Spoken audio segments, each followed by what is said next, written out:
पौराणिक कथा के अनुसार जब शिवजी ध्यानमग्न थे तब माता ने भी नंदी के कानों में ही अपने मन की बात कही थी, जिसे भगवान शिवजी ने सुना था। यदि आप भी चाहते हैं कि आपकी प्रार्थना भगवान शिवजी तक अतिशीघ्र पहुंचे, तो आप जब भी भगवान शिवजी के मंदिर जाए तो मंदिर में प्रवेश करने से पहले मंदिर के बाहर विराजमान नंदी के कानों में अपनी प्रार्थना अवश्य कहे।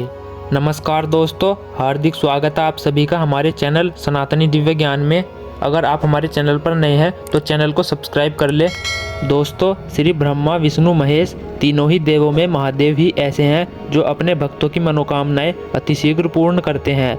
शिवजी बहुत ही भोले हैं, वे अपने भक्तों की सभी मनोकामनाओं को पूर्ण करते हैं, चाहे उनका कोई भक्त मनुष्य हो, देवता हो या फिर राक्षस ही क्यों ना हो। इसी कारण से उन्हें भोलेनाथ भी कहा जाता है।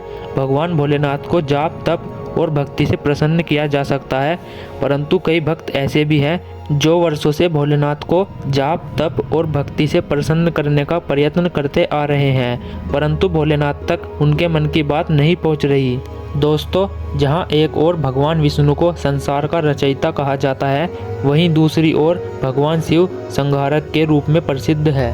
योग, ध्यान, तंत्र, मंत्र, संगीत और अनेक रचनाओं का श्रेय शिवजी को जाता है। भगवान शिव एक महान तपस्वी भी है और इसी वजह से उनका अधिकतर समय तपस्या में लीन रहते हुए ही बीतता है। इसे समाधि भी कहा जा सकता है। शास्त्रों की माने तो समाधि में लीन रहते समय महादेव श्री हरि नारायण का ध्यान करते रहते हैं और संसार की जटिल से जटिल परेशानियों का निवारण भी करते हैं। ऐसे में अगर कोई भक्त महादेव को पुकारे और उसकी भक्ति में सच्चाई ना हो तो भोलेनाथ को समाधि में उसकी पुकार सुनाई ही नहीं देती है। एक बार भगवान शिव के समाधि में लीन होने के बाद मनुष्य तो क्या, स्वयं देवी देवता भी उन तक अपनी पुकार नहीं पहुंचा सकते हैं और महादेव की समाधि तोड़ने का सामर्थ्य और साहस किसी में नहीं है। कलयुग में तो मनुष्य इतने सारे पापों और बुरे कर्मों का भागी बन गया है कि उसकी पुकार ईश्वर तक पहुंच पाना मुश्किल ही नहीं, असंभव होता है। आज मनुष्य काम, लोभ, क्रोध से घिरा है और इसी वजह से उसे अपनी पूजा का फल नहीं मिल पाता है। एक ओर तो वह मंदिर जाकर प्रार्थना कर पुण्य कमाता है और वहीं दूसरी ओर अपने लोभ और लालच के लिए दूसरों का अहित करता रहता है। ऐसे मनुष्य का ईश्वर कभी भला नहीं करते हैं। अगर आप ईश्वर तक अपनी बात पहुंचाना चाहते हैं तो इसका भी एक हल है। वेद पुराणों में एक ऐसी कथा का वर्णन है जिसमें महादेव तक अपनी मनोकामना पहुंचाने का तरीका बताया गया है। महादेव का प्रिय वाहन है नंदी और महादेव के हर मंदिर में नंदी की मूर्ति हमेशा होती है।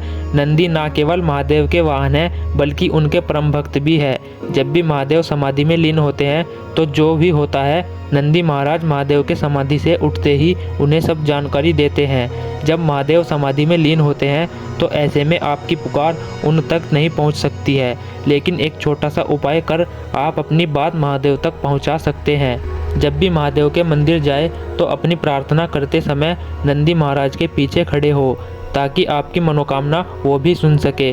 महादेव की पूजा के बाद नंदी महाराज के पैर छूकर उनके कान में धीरे धीरे अपनी मनोकामना कहे। नंदी महाराज से यह भी प्रार्थना करें कि जब भी महादेव समाधि से उठे तो नंदी जी आपकी मनोकामना उन तक पहुंचा दे। दोस्तों, आप अपनी मनोकामना नंदी महाराज के दाहिने ओर के कान में मुंह लगाकर बोले और अपने एक हाथ से बाईं तरफ के कान को बंद कर दे ताकि एक कान से सुनी गई बात दूसरे कान से ना निकल जाए। ऐसा करने से नंदी महाराज के पास आपकी मनोकामना पहुंच जाती है और जब भी महादेव समाधि से उठते हैं तो नंदी महाराज आपकी बात उन तक पहुंचा देते हैं।